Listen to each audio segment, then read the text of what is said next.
We are back with the I Still Believe in Cleveland podcast. The Cavs season opener tonight. Myles Garrett, now a part owner of the Cavaliers. But we still talk about the Browns first on this podcast and Cleveland in general. Let's look at that Colts footage. Man, Eric, I think when we were talking about this game, I think you said you turned off the TV and the radio when you saw this play. There was no coming back from this turnover. Disappointing. We saw Deshaun go down with the injury. PJ Walker losing it here at the very end. But we saw that there was a penalty on the Colts, another subsequent penalty that went against the Colts. The game goes in the Browns' favor here. To the internet's dismay, Pat McAfee's dismay of the Colts losing, Browns pulling it out. The refs in our favor, which is a very strange concept for Browns fans. Will that continue? We've got the Seahawks in Seattle. Eric, you're going to be there this weekend. What are you looking forward to this weekend? Well, yes, I thought the play was over, and it was, but fortunately the refs disagreed and saw something in the back end. So we'll take it. We're not going to apologize for wins. I know a team about an hour and a half east of here who gets those wins all the time. So I'm never going to apologize for getting a so-so kind of murky win. As far as the Browns are concerned this week, it's kind of been established PJ Walker will be the quarterback. Deshaun will be sitting out this game. So what does that mean? They cannot play behind the sticks. PJ Walker has not been the best quarterback as far as yardage or moving the ball on a consistent basis. We can't, have losses, taking sacks, short runs on a consistent basis, putting ourselves in third and very long situations. Outside of that last drive and that one pass to Elijah Moore, PJ Walker was not very consistent on those throws. A few things, not only having the third string quarterback for the year, having at least the third string running back, if not further. The offensive line is the mainstay. They're going to have to maintain their style play. The Browns were able to get 150 yards rushing last week on the ground. 69 of them came on one play, I understand. However, 150 yards is still 150 yards. You're going to have Pierre Strong, probably Kareem Hunt, and maybe Jordan Wilkins, somebody in there. So it's going to have to be,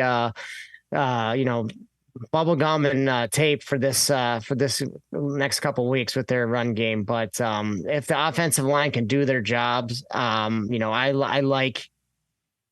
It's about the best we can ask for this offense. And then PJ Walker's coming off a game 15-32, 178 yards, an interception against the 26th ranked defense. He's now going against the 10th rank. So I can expect a conservative game plan. Just got to limit those turnovers. He had one. Deshaun had one. Can we cut those to zero? I know I don't know if we're going to get 4 every game. So if we can limit ours to 0, maybe get 2, still be +2. Excellent. But, hopefully practicing all week, which as the starter, he did not do last week. Maybe we'll throw him a bone there.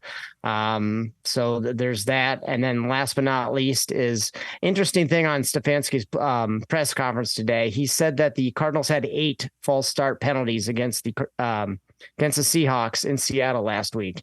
Obviously that cannot happen. I prefer to have 0, but if we limit ourselves to 1 or 2, you cannot give away 40 yards worth of penalties just in pre-snap penalties.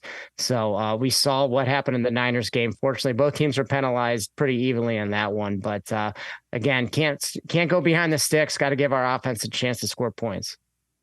The lucky Browns, who have lost their starting running back, their $250 million quarterback, Jack Conklin, a lot of injuries that the Browns have faced. Jerome Ford now a bit banged up. Drew, Seahawks, a tough opponent, especially in Seattle.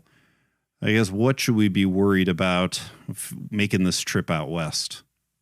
You don't have to be worried about accounting's MVP, Eric Stein. You're given that insight 8 times 5 being 40 yards of penalties. So hat tip there to my man. What do we have to be worried about? Oh, there's plenty of things, if I'm being honest here. This team realistically probably ought to be 2-4 right now. There has been a couple of just miracle wins in these last 2 weeks, and even the Zebras coming down from Pittsburgh and being on our side for once. I don't know how to explain it. I don't know what happened. Thank you to the last place Pittsburgh Steelers for allowing us to borrow your best players for the last 2 weeks here. It has really felt good to be on the other end of that for just once. So what am I worried about? Let's see. Backup quarterback, fourth string running back, backup right tackle. The Seahawks are playing pretty well. I don't know, man. Maybe the clock strikes midnight on PJ Walker and company. He's done a great job, I feel like, for a backup quarterback. He's 2-1. I'm not going to fault him for going into Seattle as an underdog and not coming out of there. You sure hope that they can go in and do everything they can to minimize mistakes. I know that you might not believe this watching the Cleveland Browns, but it is possible to play a game without giving it to the other team. Like you can run 3 plays and punt it.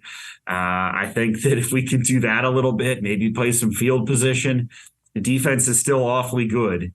And, last game notwithstanding, I think if they can get on the right side of the field position game, maybe they can get after Geno Smith. The Seattle offensive line isn't as good as some of the other teams that we've seen, even though the skill position players for Seattle are certainly an upgrade over what we've seen the last couple of weeks, especially once those really good Avengers went out for the 49ers. So you got to keep those really good weapons for Seattle in check. Running back, wide receiver. They got a lot of really good players there.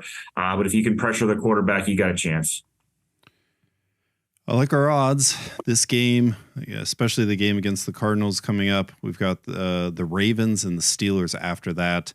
So 2 important games, but it certainly isn't easy. As we saw in the last week in the NFL, a lot of 1-5 teams winning, even the Browns getting favor on their side. And pulling out the win. So there are no easy wins has been the mantra over the past couple of weeks and just the NFL in general. So big one against the Seahawks. We'll see what PJ Walker can do. And Eric will be there live rooting him on. Go Eric. Go Browns.